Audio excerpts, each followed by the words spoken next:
here with three financial experts this afternoon to discuss your financial future. And introduce our panelists. You're Annie Groth, former business owner, author, and financial advisor with over 25 years in the business. Nancy Tengler, a financial commentator and university professor who spent more than 20 years as a professional investor. And Emily Burns, an estate attorney and certified financial planner who has her own law practice since 1990.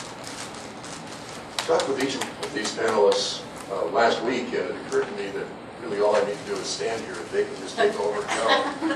Which is why I guess I'm here to kind of keep us hopefully on track a little bit. So I think we'll start off with Emily. And Emily, who needs to have a financial plan? Well, in my opinion, certainly everybody needs both a financial plan and an estate plan. You know, we hear the word estate plan and we think it's only for rich people maybe, but that's not true. Everyone needs a plan for not only during their lifetime, but what will happen to those assets they've accumulated by following these ladies' advice, and what will happen if any is left over at the time that they die. And of course, my favorite bit of advice is spend it all while you're alive. But we still do need to think about what will happen if there is any left at the time that we die. You know, and people sometimes have misconceptions too about how wills and trusts work and whether you lose control if you have a trust, or if you know, if you have a will, does that mean you're going to have a probate, or if you don't have a will, does that mean there's going to be a probate, etc. And I'll be talking about some of those as we go along. Well, So, Annie and Nancy, would you like to get in on the issue of financial plan, why it's important? I think that's a really great question, and thanks to KJZZ for having me here this evening. One of the most important things is, you know, people will come to me and they'll have a great big 401k, or they'll have real estate, or they'll have a bunch of stocks and bonds, and it's like, that's great that you've got a bunch of money, but you don't have a plan. You know, it's kind of like trying to drive from Phoenix to New York City without a map if you've never been there. You know, you might eventually get there, but the potholes and pitfalls that can come along the way, you can do without them if you have a plan. And so I really think that it's important that we put plans together, rather than one of the other terms that I'll use a lot is people have financial junk drawers. And if you equate that to your kitchen junk drawer, imagine. So, right? So that's one of the conversations that I have with people, is helping clean out our junk drawer. Yeah, and I would just reiterate what both my colleagues have said. The research and my personal polling of people I know indicates that at least 2/3 of women say they're unprepared for retirement. And most people would argue that they're unprepared for retirement. And I like to think about retirement as 20 years of unemployment. And therefore, it's important to think about how you're going to fill in the income that you've earned over the years that is not going to be provided solely by Social Security. Yeah. Okay, thank you. Yeah, so I'll leave it at that. We'll talk a little bit more about what you do with that once we go forward. What are some of the things that should be in your financial plan? I'll go ahead and take that question. That's a really big question. So many people will focus on maybe 2 to 4 financial products rather than taking a holistic or a macroeconomic approach to what they're doing. Imagine building a house without a foundation. We would never do that. And so many people start in the risk category before they've protected their wealth. And that's one of the things that I think people need to focus on, is let's protect our wealth. Let's get a will and trust done first. And then after we do that document, let's make sure that we fund it. And there are different ways to do that. I think, you know, it's really important. Yes, should we have stocks and bonds? Maybe. Should we have mutual funds? Maybe. Should we have a 401k? Should we have a Roth? Should we have an IRA? Should we have life insurance? Should we have income protection? And those are the kinds of questions that are out there all day, every day. And what I see people doing is we listen to all that, and pretty soon we do this, and then we do nothing, because it's confusing. And, pardon? It is overwhelming, and that's one of the things that if you go to someone that you know, like, and trust, and really believe in what they're telling you, and I think that it's very important to have a model. You know, it's like people will come to me all the time and they'll say, I have a financial planner, and I say, well, are you happy with that planner? And they'll say yes. And my next question is, well, how do you know? Because there is a difference between math and money, and it's really important that you understand that. Yeah, and I would just say, look, girls and men, we deal with a lot of things every day that are overwhelming. We juggle many activities, and we have a lot of responsibilities. So taking the time to be responsible for our finances is an obligation we don't not only have to ourselves, but those behind us. So I agree that it's overwhelming, and I've spent a good portion of my life, I'm not a financial planner, I'm an investment manager, but I've spent a good portion of my life spending too much money. And if you've ever done that, I mean, I'm not saying spending a lot of money, I'm just saying spending too much money for what I've earned. And if you agree with that in your own life, you're with about 90% of the population. So the issue is that it's never too late to start saving and to start planning. And though it is overwhelming, there are a lot of tools available. Professionals, I wrote my book, which is not out yet, but will be for women, because women are smart and women are careful and women are diligent and disciplined. And those are the things that you need to master not only your financial life, but your investments. So that's my 2 cents on that. Emily, let me ask you, how do you determine what kinds of things should be in the financial plan? Like, how do you determine whether it should be stocks or mutual funds or bonds? Or what's the determining factor? You're asking me? Yes. I think these two would better address that. All right. I have a few comments Okay, to make, so go ahead. let me go ahead and do that and then get back to the particular vehicle. I would add to Nancy's list of descriptors of women that women are also detail-oriented, wouldn't you say? More so than men generally. And there are a lot of details involved, both in a financial plan or an estate plan. And I wanted to add that in addition to a will and a trust, which Annie had mentioned, and those are items that we think about, or documents that we think about in connection with death. And sometimes that's hard to think about. I've had people come in to see me and they've been carrying my card in their pocket for 6 years.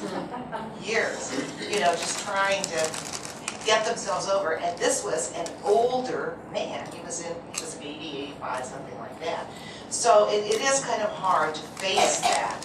But it makes it so much easier for everybody around you if you have taken care of these details.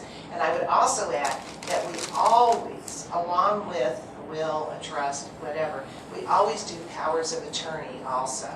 And those are essential in the event of sudden catastrophe. It could be an accident, it could be a terrible illness, it could be a blow to the head or something like that, that renders you incapable of signing your own checks, of managing your own investments, of paying your bills, of all the million details we all have to take care of every day. It's very beneficial to have someone there who can do that for you. And then we're not in just total crisis mode at all times. And it's not just one power of attorney, there's several different types of powers of attorney. Discuss that? Yes, I routinely do 3 powers of attorney when people come in and have a trust done. One of the powers of attorney is for business, generally, that allows you to sign papers, again, write checks, open accounts, close accounts, etc. The other is a health care power of attorney, and that's important for more than one reason. For one thing, it speeds up the process if you have to enter a hospital, if you already have a healthcare power of attorney. Because under federal law, the hospitals have to advise you. They don't have to make you sign one, but they have to advise you about a healthcare power of attorney in part of the admission process. So if you've already got yours, you skip that step and you move to the next step and you get yourself into a bid sooner than later. So that's a good thing.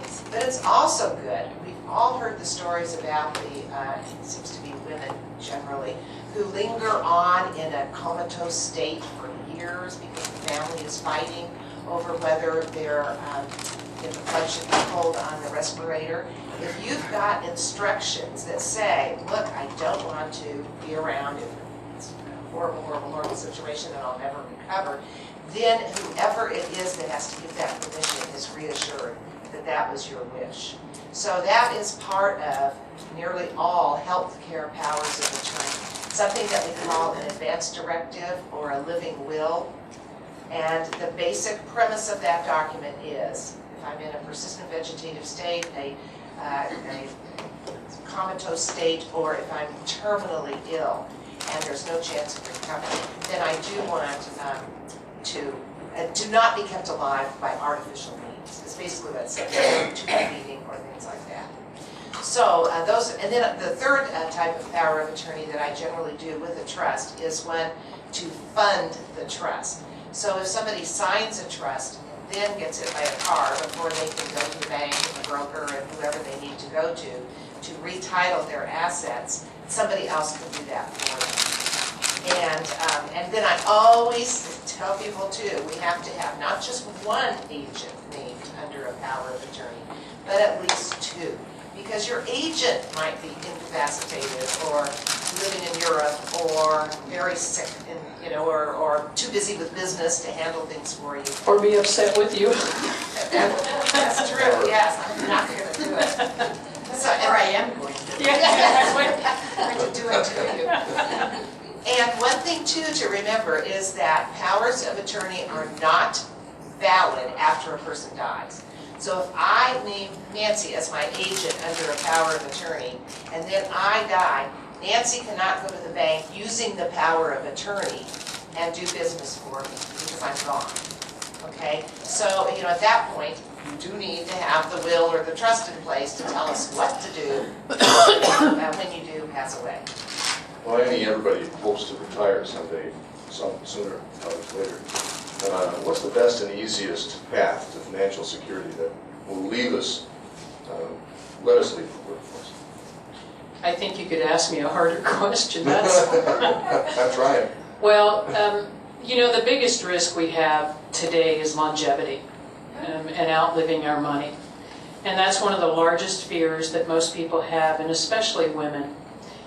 And how do we get around that? What's the best thing that we can do? Well, the first thing is there is so much misinformation in the media. And people read things and they believe it and they go buy it and then they're disappointed. Think about this statistic.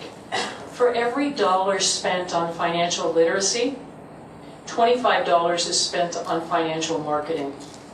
So the scale's tipped. And if you don't have someone who you can go to help you answer those questions, and the biggest issue that we have is we don't know that we don't know. And if we don't know that we don't know, we can't ask the right questions. So it's really important to work with someone who is a financial expert and not a financial entertainer. And I won't name any names. But it's really important that you understand. So the next thing that's really important is, well, what's my number? Well, think about this. When I talk about a longevity risk, the person who is going to live to be 150 has already been born. Yes. The person who will live to be 150 is already born. The woman who does my nails, she's from Vietnam. Her grandmother just passed away at 111. So, 2008, Hallmark sold 85,000 100-year-old birthday cards. It's there. So if you think about retiring at 65 and you're going to be gone at 85 and you're going to spend your money, boy, you're going to have a ways to go. So the biggest thing that you can do is to make sure that you know all the facts. So here's a question that I like to ask people. When you retire, will you be in the same, higher, or lower income tax bracket that you're in today?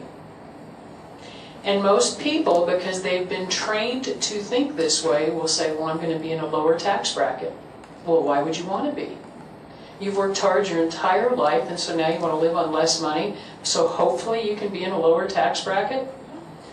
So 1961, when Ronald Reagan switched from being a Democrat to a Republican, he made one of his B movies. He was paid $100,000 and $91,000 of it was gone in taxation. Well, people say that's just for the wealthy. In 1961, a lot of you in this room weren't born. In 1961, if you made $24,000 or less a year, your tax bracket was 43%. So 43 cents of every dollar. So if you're socking all that money away in IRAs and 401ks, and if you're in a 25% tax bracket today, and you're in a 35 or a 45% tax bracket when you retire, you've got problems. So the biggest thing is to answer your question that people can understand and really know to do is make sure you know the truth about your money, because most people don't. And they do what the herd and masses do. And everybody, just like your physical DNA is unique to you, so is your financial DNA. So you don't need a template of what someone else is doing. You need an individual plan for you. Nancy, your expertise is in investing. How do you overcome the idea that buying stocks is just like going to the casino? It's gambling? Well, I overcome it with facts. I'm not, I still invest, but I invest for myself. And but I spent 20 years investing for institutions and wealthy individuals. And No pressure there. Not at all. I couldn't handle it either. And I was a commentator on CNBC, and I agree with what Annie said about entertainers. And if I were you, and you do watch CNBC, mute it. Because that's what I do. But anyway, if you go back and look at stock returns, there's data that goes back to the early 1800s, and there's more reliable data that goes back to 1871. And you look at the stock market returns over that period through today, so that includes the Great Crash and the Depression. It includes the horrible bear market that we all just went through in 2008 and spilled over into 2009. Stocks have returned about 9% a year. If you look at rolling 30-year periods, and the reason that data miners do that is because it gives you a more realistic view of how we invest. You don't put all your money in on the first day you're born and then collect it on the end. You're adding to it over time. So rolling periods give you a more reliable view. But even if you look at the static periods, the number is about 9% a year. And that doesn't mean you get that every year, but on average, you will generate about 9% a year.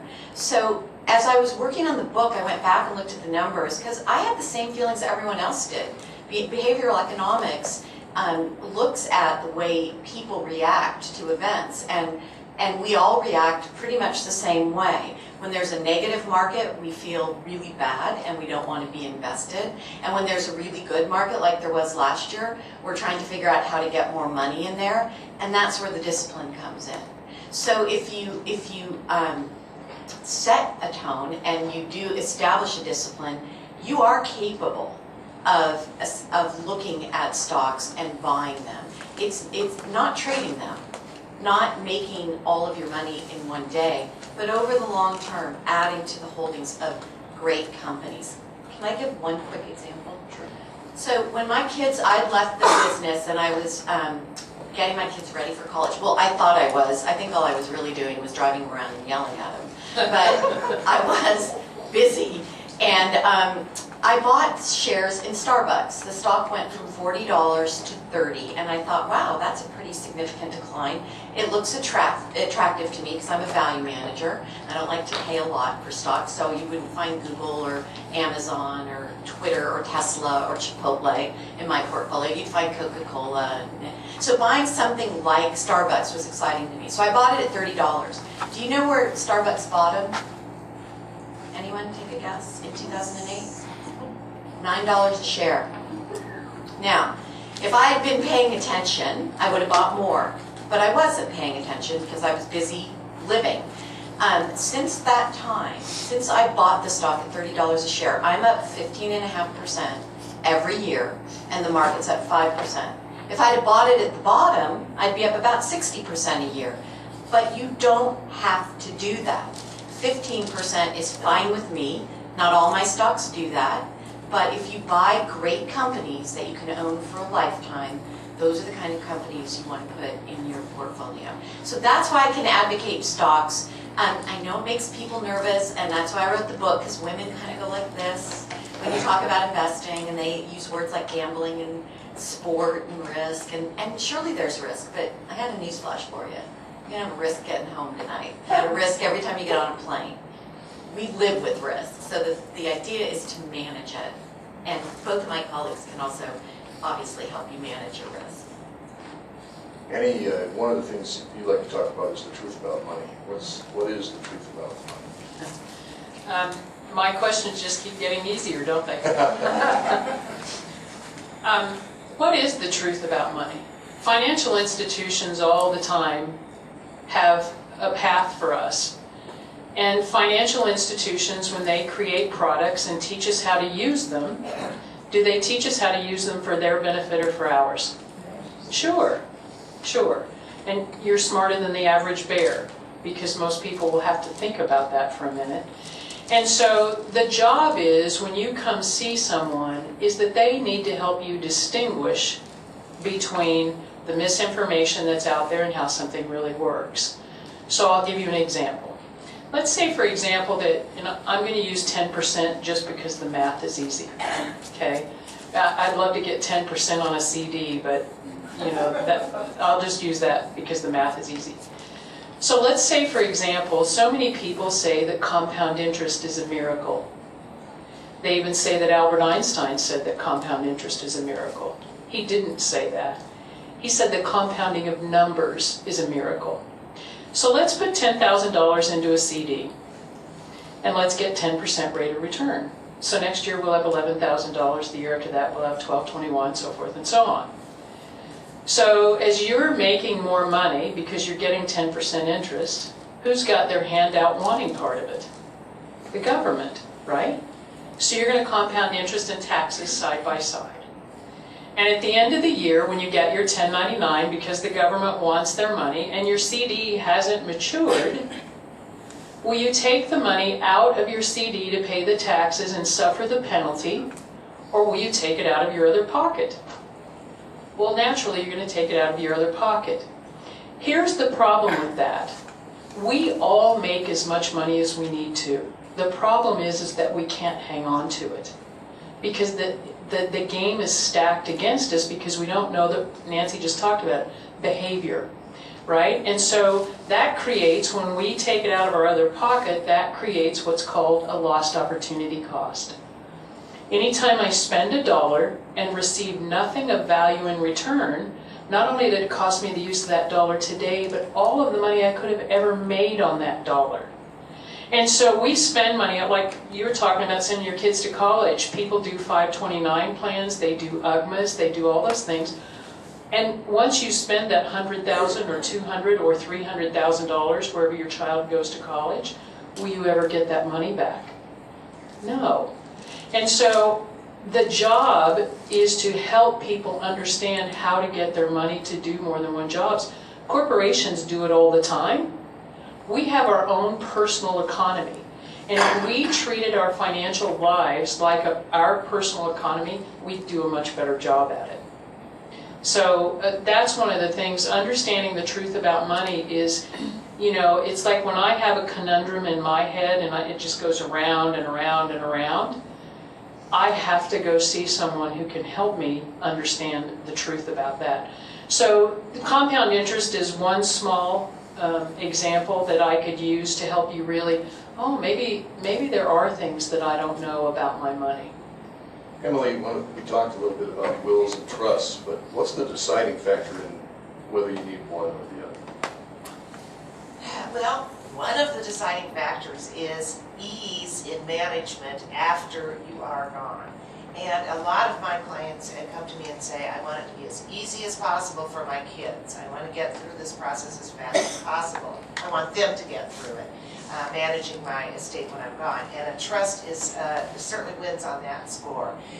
Some people think they have to be rich in order to have a trust, and they sometimes think that they give up control when they have a trust, and neither of those are true. In Arizona, there will be a probate on your assets. If they're titled in your name alone, and you don't have a trust, there will be a probate if you have personal assets of more than $75,000 or real estate worth more than $100,000. So that would give you one guideline. I want to avoid probate. I have more than $100,000. I probably should have a trust. My own personal bright line is $150,000. I think anybody with more than that in assets, you know, their house, their accounts, and so on, would benefit from a trust. And they would also benefit if they had less than that. But I figure they need their money worse than I do if they have less than $150,000. So keep it. Let's have a simple will. Let's do a probate and just give up the fact that it might be a little more difficult to get through. So, so that's one factor. People who are interested in ease of management after they are gone.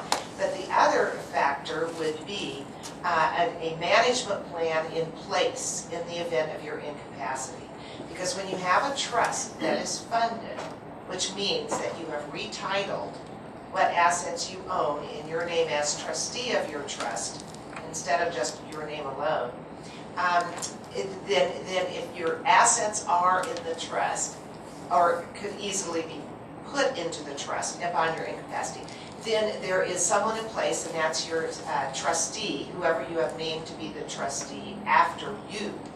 The trustee can manage that for you, and it's much easier dealing with banks, dealing with brokers, dealing with financial institutions of all sorts, to have a trust in place, because powers of attorney, even though I just told you you needed to have them, powers of attorney are a little harder to deal with, partly because they're so often abused, which is really sad, that people would use a power of attorney in order to defraud someone, in order to steal from them. Let's just state it baldly. And unfortunately, kids do it from parents, parents do it from kids. We see it all, believe me, in the probate practice. But with a trust in place, the bank or the financial institution knows that there's a document somewhere that gives instructions for what's to be done with that money. And the bank doesn't care what those instructions are, unless they're named as the trustee. And we see that less often than we used to. I was trying to say more rarely, but that doesn't make sense, does it? We see it less often than we used to. The bank is named as a trustee, maybe as a backup or a successor trustee. But most people want to be their own trustees, of course, and then prefer to name a family member, someone that they really know and trust, rather than a bank, simply because of the fees involved. But again, that management plan is more acceptable, definitely, to a financial institution than someone with a power of attorney who might be using it for ulterior motives or for bad reasons. And the bank doesn't want to get involved. They don't want to be the middleman when somebody says, you gave my money to so-and-so and he cheated me and I gave him a power of attorney, but I didn't really need it. Or he turned bad on me and I never revoked it or whatever. The bank doesn't want to be in the middle of that, like I said. With the trust, they know that there's a document that they can turn to and follow the instructions, or the trustee can follow the instructions that are given in the trust. So the difference between a will and trust, there is a difference in cost, there's a difference in ease of management, and remember too that a will is only effective upon your death, and a trust gives you some lifetime benefits too. And if you compare the costs, it's sort of a question of, do I pay now or do I pay later? Does my estate pay later? Because the costs are similar. Having a trust and all the attendant documents done with it, and going through a simple probate. And believe me, some probates can go much higher than the cost that you would have expended on a trust. And that's if there's a contest or problems. You have a question over here? Yes, I apologize for being late. It's a parking lot out there. How often do you recommend revisiting the trust? Obviously, when there's a major life change, but what else? Very good question. I always recommend to my clients that they review their documents by themselves at home at least once a year, either on their anniversary, on their birthday, on New Year's Day, or something, so that they look at it. Because sometimes you look at it and you go, oh my gosh, I named so-and-so and he's been dead for 10 years. Or I named so-and-so and now he's really nutty. Or I named so-and-so and now I don't trust him at all because he did this and that. And so you do need then to call the attorney and get an amendment in place. Also, with the tax law changes, and to me it's obvious when the tax law changes, but of course I'm reading the newspaper and looking for that kind of information. So it always surprises me when people don't know that, for instance, the exempt amount under the estate tax just went up to a very generous amount for most of us. And so if you do see that there's a change in the tax law, or if you're reading in the paper that there have been changes, it's a good time to call and see about, looking it over. And definitely when there are family changes, like new children in the family, although we always try to cover additional children if you are of childbearing age when you establish your documents. But, or if there's a divorce. And there's one thing that I do want to caution you about, and that is when a divorce is pending, it's always a good idea to do I call it a stopgap will during that period of time, because if you are not yet legally divorced, it might be one day away from having the judge sign the decree, and you die, your estate plan goes as though you were married. Unless, and that may be fine. Some people like they're about to be ex-spouses, but a lot of them don't. And would just as soon that the money goes somewhere else. So if that's, the situation, then definitely something should be done to, so that doesn't happen. Because none of us like to think that, the day we die, everything goes to that scoundrel that's about to walk out the door. If you've had an estate plan drafted with an attorney, do they have any, when the tax laws change significantly, is there any obligation on the attorney to notify you, or not necessarily? Well, you're getting into an area that is sometimes litigated. I think so, yes. And I do send out letters to all my clients if there has been a significant change. And I also send out a newsletter every year with my Christmas cards to my clients and try to go over everything that I think they should be aware of in terms of the law. But as for a hard and fast obligation, probably not. But I think someone would argue in a court of law that there is, the attorney on the other side facing the attorney who didn't notify, saying that there is. And he could get plenty of attorneys from the community to back him up and say, yes, that there is an obligation. So, but I still wouldn't count on that. Yeah, I would still... You have to be on top of it. Yeah, it's try to stay on top of things, I would say. As many of you probably know, Nancy writes a column for the Arizona Republic in which she advises women about investing, and recently has advocated, that's on Wednesdays by the way, so if you haven't read it today, go home and read it. Why do you feel women are hardwired for good investment results? Well, two reasons. One, because I know women, and two, because the numbers bear it out. So the column that Dennis is referring to, I wrote a few weeks ago, that talks about brain mapping in men and women. And what's interesting about it to me, and look, I don't know if it's empirically proven, but it resonates. The brain mapping shows that women go back and forth between the left and the right hemisphere, and we're really good at multitasking. And men are really focused in one hemisphere, and so they're good at analytical tasks. But investing is much more than analyzing. And if you look then further and you look at the results of women investment advisors, there was a study done called Boys Will Be Boys, Gender something in investing. And what was found by the researchers was that women were much more detail-oriented, but because we're less overconfident. We tend to be more careful, we trade less, and all of those things result in higher returns. And then if you look in the professional arena, which I was in, you'll see the same results, except they're even more magnified. I think in the original study, women did about 1% better than men over the long term, but I bet each of us would think that we wouldn't even do as well. So the fact is that we have all of the natural attributes, and we tend to do a lot more research. And those are things that they're not guarantees, but they put you in the right places over time. So that's why I think women are hardwired. I think we just come by it naturally, and that when we put our mind to it and give ourselves permission. Nobody talks to us about investing, or at least they didn't when I was younger. And so we don't think about ourselves in those terms, but we live a lot longer than men, sorry men, and 90% of us are going to end up with managing the family wealth at some point or another. So if we live longer, we're going to need more money, and one of the ways we get there is by being wise with our investments. Well, Nancy, I get the impression that you feel pretty much anybody can and maybe should be an investor, but I know that there's one of us on this panel that doesn't necessarily think that, and that's Annie.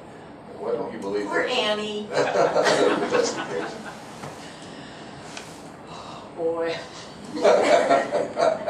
Am I blushing? No, you look great. You know, the stock market is, you know, for all the reasons that we've talked about, you know, that it's risky, you know, we lose money, we're a nation of gamblers, and it is behavior. Behavior has a lot to do with the market. Nancy and I were talking before we started this evening, and I said that I think that the stock market is for the wealthy, and that the middle class feeds that habit. And I think the reason that the middle class feeds that habit is because we don't have the discipline. We don't have the discipline to stay the course. But I also believe that, you know, there's a reason why people have, like Warren Buffett, why has he done so well in the market? Because he understands how the game is played. And if you're not working with someone who understands how the game is played, you know, it's just fodder's fool. And I will also tell you that there was an independent study done recently by Thornburg about what's the real rate of return in the stock market. And one of the things, you know, you'll see those fancy Ibbotson charts, like if you would have invested $100 here, you know, over 25 years, you'll be here. But what they never take into consideration is the taxation. They don't take into consideration lost opportunity cost. They don't take into consideration inflation. And so when you're talking to your investment advisor and they talk to you about, well, look, we look at the Morningstar report or we look at the FINRA report and you can get 12% or 15% or whatever that number is, the question you really need to ask is, yes, but what is the real rate of return? Because again, there is a difference between math and money. There's a real rate. Yes, please. No, I thought you were going to. Well, first of all, Warren Buffett started out not even in the middle class, but in the poor class, which is where many of us have started. And I agree with Annie, if you're a trader, you are not going to receive the returns that we're talking about. But if you do what Warren Buffett does, and that's basically what I'm advocating, buying great companies for a lifetime, you won't have tax implications because you won't be buying and selling frequently. I rarely sell, as I proved with my Starbucks example, but you can't put all your money, obviously, because Annie talked earlier about pockets and different, you know, the compounding. You've got to get the money that you were going to spend out of a different pocket. But it is important for you to understand that investing is not trading. Trading is gambling. Investing is investing. And in one of my columns, I talked about, as a professor, I have my students go back to the etymology of the word. And the word investigere comes from the Latin, and it means to change form. And what we want to do with our money is have it grow and change form. In America, we call that wealth. So you don't have to start with a lot of money. You don't have to even play the game if you're in it for the long term. I was asked to make a presentation to the head of Salomon Brothers. You probably don't remember that firm, but many years ago, all they did was sell bonds, and he was one of the heirs. And I expected to look at his portfolio and see a bunch of bonds. I also expected someone who was much younger. At that time, he was about 85. And I looked at his portfolio, and it was not only stocks, but growth stocks. And he could see, you know, like my eyebrows kind of raised. And he said, I view my investing time horizon as my lifetime. I view it as my future. So I understand we're not all in that position, but it's the same thing that Warren Buffett wrote in his letter this year. He said his wife, who he's in his 80s and so is she, he's leaving her assets and he's having them 90% invested in an S&P 500 stock index fund offered by Vanguard. Very low fees, very low turnover, therefore very low taxes. And I mean, I would have expected him, the great investor, to leave her a plan, but he's going to put, her money is allocated to go into the stock market. 90% of it. That's my rebuttal. But I don't I'm disagree going with to have a Annie. rebuttal to that. I would just suggest, you know, Nancy just referred to it as pockets, and I'll refer to it as different buckets of money. And I think it's really important to make the distinction between retirement investing and retirement savings. Those should not be in the same bucket. And many people confuse that, and it's really critical. What is retirement savings? That means no matter what happens, the money's going to be there when I get there. I agree. Period. I agree. Annie, another thing that you talked about when we talked last week is that, especially for women, it's important to know where their money is. Why is that so? Well, I don't know. I mean, I could do a poll in here. I mean, the statistics suggest that 53% of us have been married at least once. And, you know, if you don't know where your money is, it could be really troublesome if you get divorced. If you don't know where your money is, if your spouse dies unexpectedly. So many times, if we don't know where our money is, we're in trouble. And I'll give you an example. I had a couple who came in to see me, and Emily alluded to this a minute ago. I had a couple who came in to see me, loved what I had to say, left, okay, we want to work with you. And the woman, her breast cancer came back, and she was gone in less than 2 months' time. And unfortunately, before I had an opportunity to review all of their documents, her 403B had been left to her ex-husband and the title of the house. So we had someone who was homeless, not homeless, but without their home, and who was left very much penniless from her estate. And so, you know, those kinds of things, you've got to know where your money is. And how is it working? Is it working? You know, do you have someone who, like I have a brand new client who was just referred to me, and she's got about $400,000 in a savings account at 0.05%. That's like flying an airplane backwards, right? Because, well, think about this. The government says that inflation is just a hair under 2%. My contention is they say that because they don't want to increase Social Security.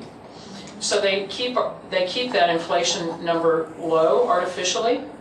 I would also say Kiplinger says the inflation rate's around 5%, but I also contend that each and every one of us has a different inflation rate. Every one of us has a different inflation rate. So if you're investing your money, or you have it in a savings account at 0.05%, and inflation, even if inflation's at 3%, you're flying an airplane backwards. And then you're going to have taxes on top of it. And so one of the biggest issues is my money working for me? Is it working efficiently? And how do I get to it? Because if we keep our money in motion, rather than parking it with a financial institution, if we keep our money in motion, we'll have more benefit and more supply. But it's in the best interest of financial institutions if we park our money and let them use it instead of us. So you really have to understand where your money is and is it working. I saw you making some notes. Does that mean you have something to say about this? Yes, I do. You mentioned beneficiary Bring your mic designation. up as close as you can, because you're the hardest one to hear. Oh, really? Yeah. Beneficiary designations, okay? Really important that you review those periodically. And that's a little harder to do than bank accounts or brokerage accounts or whatever, because you get a statement every month from those institutions, but you don't get something every month that reminds you who your beneficiaries are. So you do need to check that, because I could say in my will that everything goes to my nephew, but if every one of my accounts or my life insurance policy or my retirement accounts or whatever, if every one of those says that all my money goes to my niece wins, not my nephew. Because the beneficiary designation is the agreement that you have with the institution that's holding your money or that has issued you the life insurance policy or whatever. That is a contract with them. And that contract is valid and will be enforced, and the insurance company will give it to, or the financial institution will give it to whoever you named as beneficiary.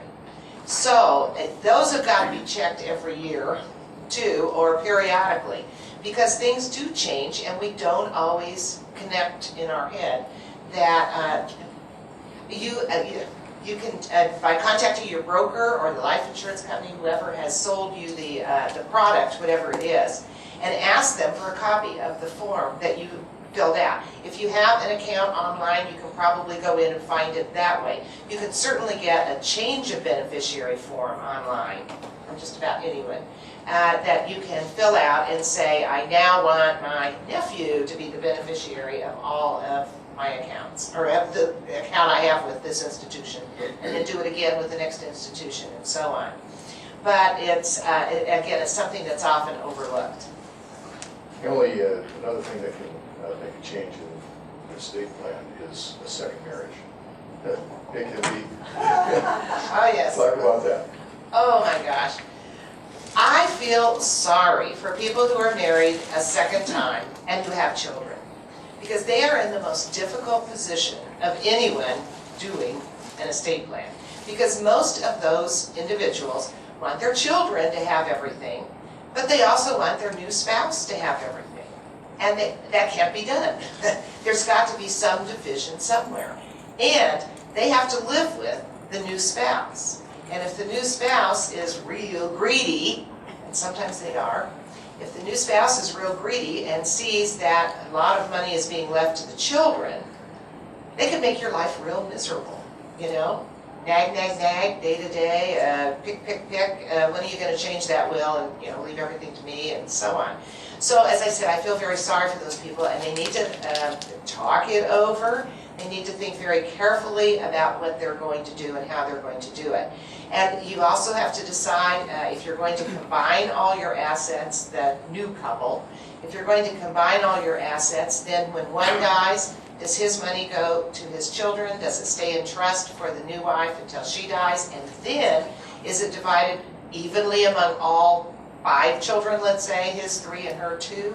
Or does his share of the estate go among his and her share go among hers? Do you see all those decisions that have to be made? So, I think it would be a good idea to talk about these things before you marry for the second time. But we all know that you get caught up in the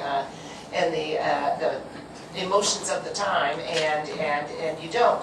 But it would be a smart thing to do. So if any of you out there are contemplating a second marriage, that's one of those things that would greatly improve relations down the road if you thought about now. And prenuptial agreements I am strongly in favor of if either or both of the couple have significant assets. And you need to be sure that you understand the prenup and how it works. And then I also think it's a good idea, and this is just a personal bit of advice, to let the kids know that there is a prenuptial agreement, because it may make them a lot friendlier to the new spouse. I mean, they don't have to know everything that's in it, but if there's, I think, a feeling often among the children, oh my God, she's marrying Dad, there goes our inheritance. And that's probably not true. but they don't know that. And if dad and new mom, or stepmom, aren't saying anything and are, any little thing they do that is suspicious that the kids may latch onto, there's just a lot of emotion there, as you can all imagine. So it's... Annie or Nancy, you want to get in on the second marriage situation? Don't. I think one of the other things too is how does Social Security work? And the reason I say that is if you've been married for 10 years and divorced at least for 2, you can get ex-spouse benefits. And I think there's a lot of the things that are really important about Social Security that most people don't know and don't understand, and when should I take it? So I'll just give you a quick rule of thumb. If your full retirement age, like for example, my full retirement age is 66 and 2 months. In between the time I'm 66 and 2 months old to age 70, I will get a 32% increase in my benefit. Where in the world else are you going to get 8% rate of return that is guaranteed? That's another conversation. But anyway, you really need to understand when is the right time to take Social Security, and don't take it at 62 unless you have all the facts. Can I ask you a question about that? Sure. I just went to a seminar today, and they said that that if you go to full retirement age, you don't get, and you're still earning money, you can still keep all of your Social That's correct. Security. That is correct. And would you advise people to go on the website, the SSG.gov? SSA.gov. Yes. You can go on there, and the reason I would say is because if you're not at retirement age, they don't send you the forms anymore, they don't send you your statements anymore to save money. And again, it's about where's my money and what's it doing. And also, if there's a mistake on your Social Security earnings and you let it go past 3 years, too bad. So every year you should be checking what it is. And you can do that on the website. Let's hold questions till we're, because I know we're almost finished. Please. SSA.gov, SSA.gov. Thank you. Yeah, so if you just go onto Google and type Social Security, you'll get there right away. Believe me, I already know. Nancy, what are some of the skills of a good investor? Discipline. It's just like everything in our lives. And as we go through our lives, our disciplines change. So when we're younger, we have discipline with our time because we have more things to do. And one of the disciplines I had to learn was when my kids left to let them go. And just different approaches to how we look at things. So when I look at stocks, I know that I can't be as smart as people that are looking at them second by second like I used to. But I also know, I guess you have to have a fundamental belief in American companies, and I won't even look at something I don't know because I've been burned too many times. So I only buy companies that I understand, that are large companies, and usually companies that are paying and growing their dividend. So it's all about discipline, because you're always going to meet someone who's going to tell you that they have a stock in their portfolio or their broker bought them a stock that doubled. And by the way, they always double in this story. And they're going to tell you about it, and I will say to you that the only way you can tell if that's true or not, if they're a friend, is if they buy lunch. Because my experience is they don't double. They rarely double. It's more likely that your stocks are going to plod along. I bought a stock when my son was born, 1 share, and I was going to hang it on his wall so I could teach him about economics, except I lost it. So it sat there for, it's still there. And 25 years later, it was 1 share of IBM. The first 10 years it did absolutely nothing, but the dividend kept coming in and reinvesting in the stock, and it's up something like 1,200%, or about 10% a year. I also bought myself a sweater because I had a meeting to go to and I had a few extra pounds on me, and I just grabbed what fit. I paid for it, I left. I'm not going to tell you how much it cost. You'll have to buy the book. But it was a lot of money, and when Andy says to you, and I was mortified, but I had already left the store and gotten on a plane and gone to my meeting. And the opportunity cost of not taking that money and buying a second share or two of IBM was enormous. So again, I'm not advocating that this is what you do with all your money. I'm advocating that this is what you do with a certain portion of your money where you will promise yourself to be disciplined, where you won't have a short-term time horizon, and you won't need it tomorrow. You have to have 3, 5, 10 years to generate a reasonable rate of return and allow for the dips in the market that will inevitably come. The market will not always go up and it won't always go down. So that's what you kind of need to think about when you invest. Let's talk about another thing most of us hope to do in our lifetime, and that's sell our home. When's the best time? When you're ready. Or not sell our home, I didn't mean sell our home, I actually meant pay off our home. That's a big question. You know, there are 4 basic rules that all financial institutions have. And the financial institutions start with the biggest one, which is the federal government, followed by the IRS, all banks, stocks, bonds, mutual funds, insurance companies. They all have the same 4 rules. And the first one is they want your money. They want it on a regular and ongoing basis. They want to hold on to it for as long as possible. And they want to give you back as little as possible. So I'm sure that you've all thought about, and some of you in here are probably doing 15-year mortgages. And so instead of a 30-year mortgage, because hurry up, we got to pay our house off, hurry up, we've got to pay our house off. So think about it. Most people on average live in their homes between 6 and 8 years now. If you look at an amortization table, when you begin to pay principal on your home isn't until between the 14th and the 16th year. So you're building all of this equity in your home in hopes that when you're ready to sell it, you'll have all of this equity. In the meanwhile, the mortgage companies had all your money to work with. In the state of Arizona, only $150,000 of equity is protected in your home if you were to get into a lawsuit. So if you've got all this money in there, think about that. So the reason they tell you to get a 15-year mortgage is look at all the interest you're going to save, right? Interest typically is the biggest write-off that we all have every single year.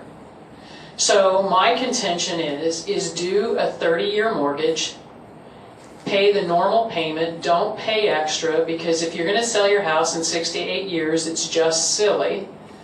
And then if you have another account that has a guaranteed portion to it, and there are accounts out there that have guaranteed portions, and because of FINRA rules and SEC, I can't talk about that tonight because of my licensure, but there are things, and if you have a guaranteed account that gets a 5 1/4 net rate of return in 15 years, if you want to, you can pay your house off anyway. So let me just give you an example. So I'll give Nancy a twin sister, and they both have $500,000 homes. You have 0 equity in your home, and twin sister has, we'll say, $250,000 equity in her home. So let's say that the market increases 10% or the real estate increases 10%. And you get ready to sell your house next year, never mind real estate fees and all that. 10% appreciation on your real estate, you're going to sell. How much money do you make? 50 grand, right? Twin sister has a $500,000 home, 10% appreciation. How much money does she make? 50,000, right? Her $250,000 equity made her 0 money. It's the appreciation of the market. But here's the rest of the story they never talk about. Twin sister gets too sick of her to go to work. She goes down to the bank to get her money out of her house, out of her equity, and can't demonstrate the ability to repay it. Will they loan her the money? Absolutely not. Prior to the financial crisis, 48% of all home foreclosures were caused by disability. Almost 50%. So again, pay your house off is a question that only you and your financial planner can really understand. And you know, there's an emotional benefit to it. Oh my gosh, I don't want to have a house payment. Oh my gosh, I don't want to have a house payment.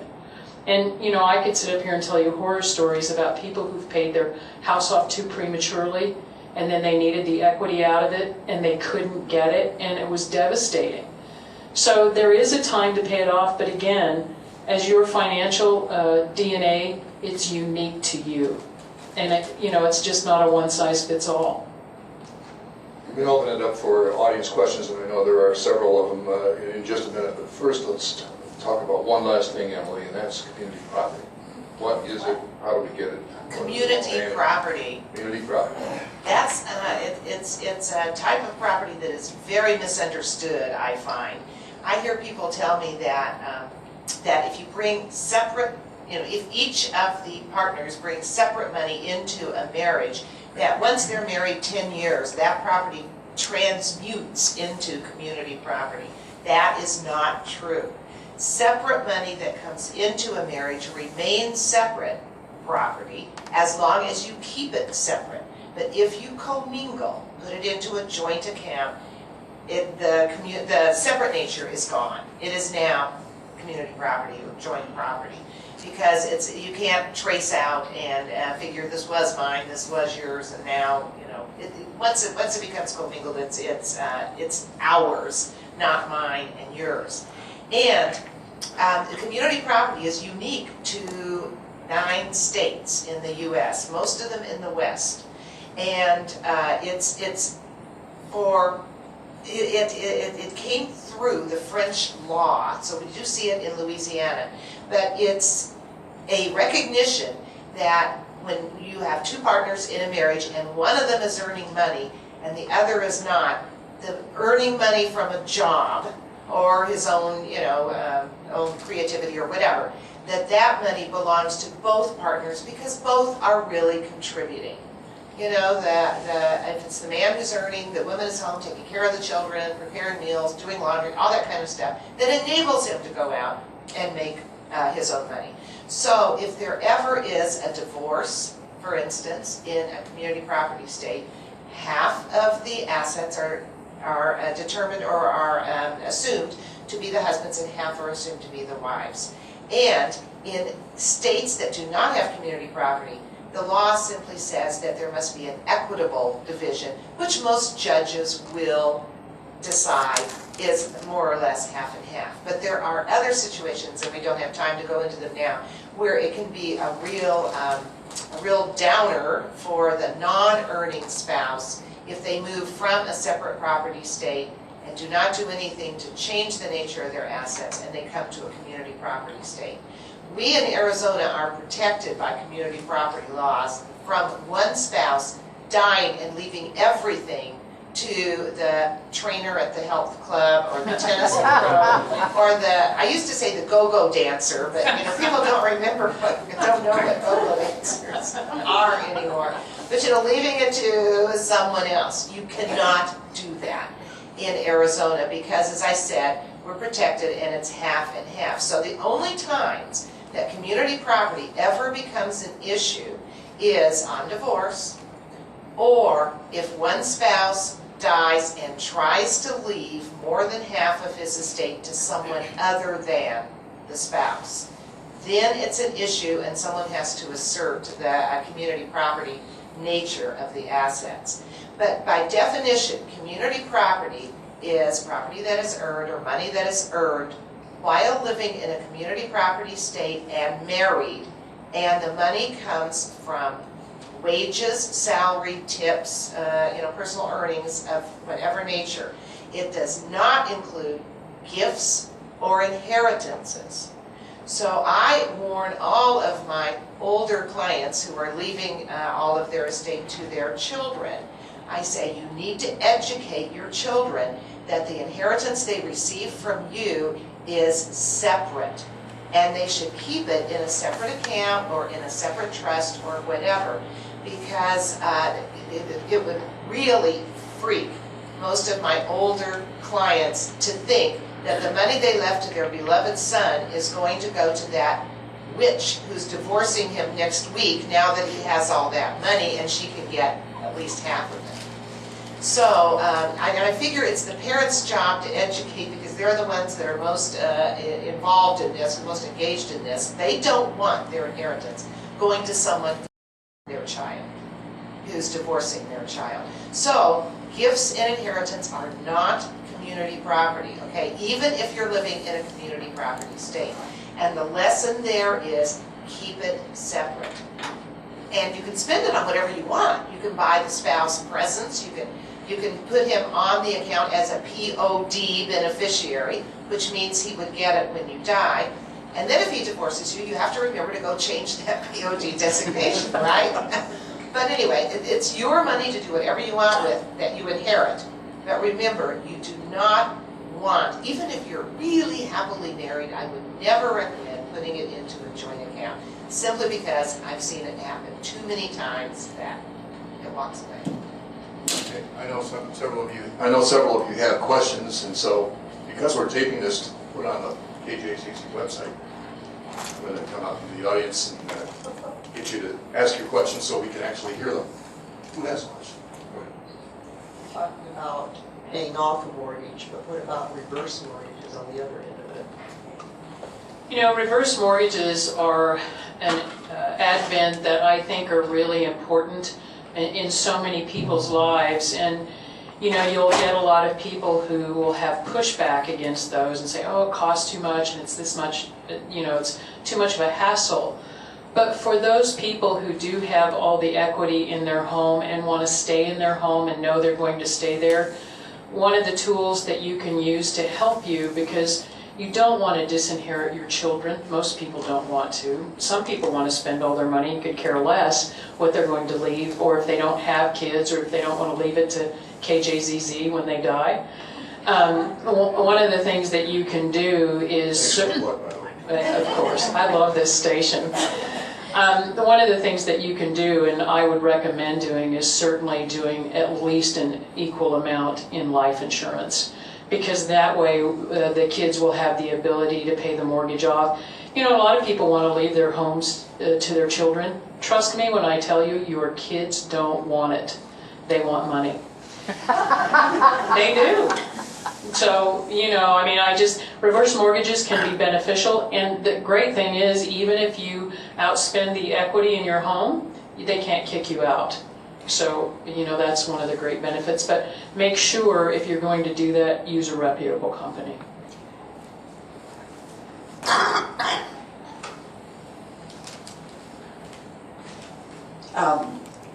This is a question again about community property.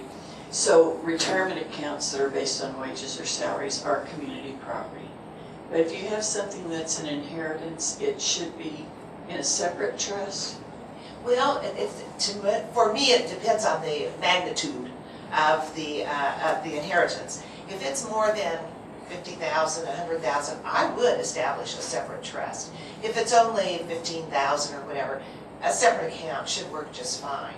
But the important thing is, and by the way, you were mentioning retirement accounts, and I should point out that retirement accounts can only be held in the name of the person who earned the money. So that even if I'm married, my retirement accounts are in my name alone, but my husband owns half of it. It doesn't show on the title, but he owns half of it. And so if we divorce, or you know, if I try to leave it all to somebody else, which I can't do, by the way, he would have to have signed off on The beneficiary designation on a retirement account is really worthless. No, it's worth a great deal. But it would only be not worth much. Well, if we divorce, he owns half of my retirement account, and I own half of his. No, because it was community property that purchased, so to speak. It was community property that went into that retirement account. Then, on top, I know that he owns half, but I can still have a beneficiary designation. And if I name someone, I can't name someone other than him unless he signs off. So I could name spouse for half of it and the other half for my children. I could do that. But he would have to sign off because I am leaving some of it to someone other than him. So before they distributed it, they would get his permission? Well, there would have to have been this signature from him at the beginning. You know, when you open the account, and then you add to it over the years and so on. But that's another community asset, even though it's in one person's name alone, and that's just because federal law requires. Can't be in a trust either, a retirement account, but you can name the trust as beneficiary.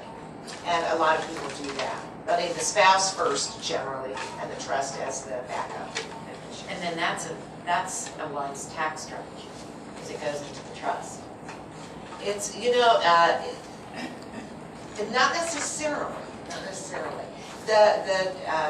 One other aspect of community property I will mention, it's really an advantage in that when the first spouse dies, there's a step up in basis on both halves of the asset, whatever it is, the bank account. So that's a huge tax advantage. And a lot of people don't understand that or realize that. So there's a benefit in having if you're a married couple, having a trust and calling it, designating and writing in the trust that this is a community property trust.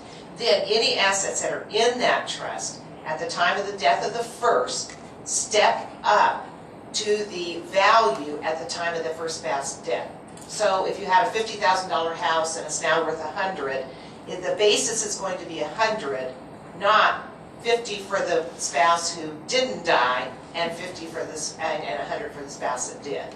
So big advantage there. And even second marriages, people will sometimes at least have one or two assets as community, if they both contributed, as community property, so that they'll get that step up for the one who is left behind. Other questions? Can you explain a little bit about annuities? I can explain a lot about annuities. Do you have a specific question about them? Well, I'm just wondering, A, whether they really are worth doing in terms of having a guaranteed income for the rest of your life, and B, what kind of potholes we should look out for in that area. Okay, that's helpful, thank you. You know, the kind of money that we want when we retire is we want what I call mailbox money. We want money that comes in the mailbox no matter what. Our Social Security, passive income from rental properties, dividends. And the other thing is annuity income. And annuities are not all created equal. In 2008, I had a client who, her CPA told her to buy an annuity because it had a guaranteed 10% rate of return. And I told her, I said, this is not a good annuity for you to buy. I did the homework, I read it. Well, she liked the 10% guarantee on it. And so what she didn't read in the fine print was the cap and the cost. So those are the two things that you really need to watch out for, cap and cost on annuities, because they really can run away with you. Certainly there are differences in companies and the backing that they have. That is really critically important. Some of the other things that are important, really make sure there are two sides to an annuity. You have the cash that you can walk away with after the surrender period, and then you have the guaranteed portion. And many times those two aren't the same. So it's really important when you're ready to buy an annuity, make sure. And one of the biggest things that's out there today are the indexed annuities and indexed life insurance, and those are a nightmare waiting to happen. Nightmare. And again, because of my licensure, there are specifics I can't get into, but really make sure that you understand what you're getting into. Annuities are great. They're an absolute great product if you buy the right kind. And if you certainly have a reputable company, that's a critical component to it as well. Can I just add one thing about cost? There was there's been a number of studies, but one in particular that measured people's standard of living when they retired based on what kind of fee they paid for their investments. So Annie's advice about cost and paying attention to that is well taken. If you paid, if you were invested in this particular case in mutual funds and the cost was half of 1%, you had a 20% higher standard of living than the average individual who invested in mutual funds and paid 1.5%, which is a typical fee. So no matter what product you select, you really want to be conscious of fees because they compound as well over time. I think, and I would just add too, with annuities, it's always a good idea, in my opinion, For one thing, because commissions on annuities are very high, so people are very anxious, the salesmen are very anxious to sell them. If you can get someone else, not the salesman and not his company, if you can get someone else to look at that annuity with an independent, unjaundiced eye, or jaundiced, maybe you want it to be, and then recommend it, then it's probably a good deal. And it's even worth, in my opinion, paying that other person a small sum to do it for you, to assure you that it looks like a good buy. And as someone who does a fair amount of business in annuities, not all commissions are really high, trust me when I tell you that. But she is right, there are some that are just stupid, exorbitant. The other thing that I want to make sure that I talked about tonight is what's my number? What can I retire with? Here's my recommendation to you. Go back and look at your checkbook for the last 6 months to a year. How much money did you spend? Now, traditional planners will tell you you only need 70% of that when you retire. I want to know what 30% of your life you're going to cut out when you retire. That's my first question. Well, I won't have a house payment. I won't have to buy clothes. That's the conversation. Don't you want to travel? Don't you want to go see grandkids? Fidelity just did a study. A married couple age 65 today, between 65 and death, will spend $220,000 on health care, not including Medicare and long-term care. But let me go back. What's my number? Would you repeat that, please? The $220,000? $220,000 Medicare, not including Medicare and long-term care costs. The other thing is take your last 6 months or year of expenditures and add 15% to it. And why do I say 15%? The general thought is how much money should I save? And most planners will tell you 15%. I say 30% of your income. But why 15%? What's magical about that number? 3% for planned obsolescence, 3% for technological change, that new droid and everything that you want, 3% for inflation, 3% for standard of living, and 3% for taxation. Because those things are not going to go down. My first car was $105 a month.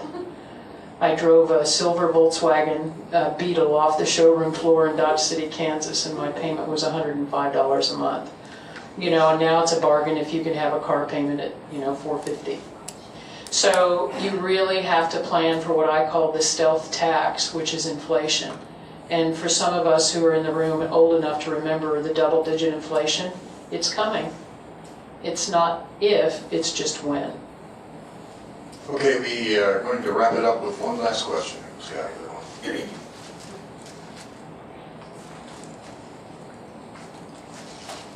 Hi, this was all very helpful. I had maybe a rather silly question. My husband and I were invested in mutual funds, bonds, you name it. And he has a portfolio, he has a chart, he looks at it from time to time. And when the market goes up, you can see it puff up, as he says, and when the market goes down, it goes down. And the mentality is that when the market goes up, we are free to spend. And when the market goes down, no more shopping trips for you. When I look at it, I see it all as fake money.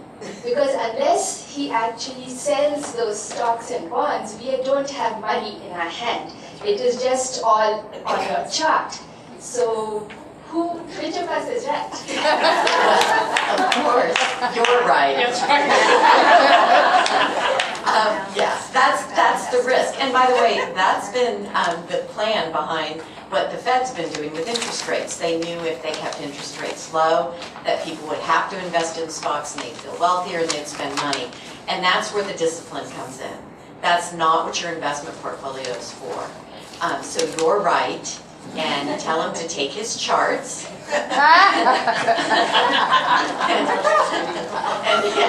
and pin them to the wall, and then put you in charge, because that's not what you want to be doing. That is not, it's just like spending money when your value of your home goes up.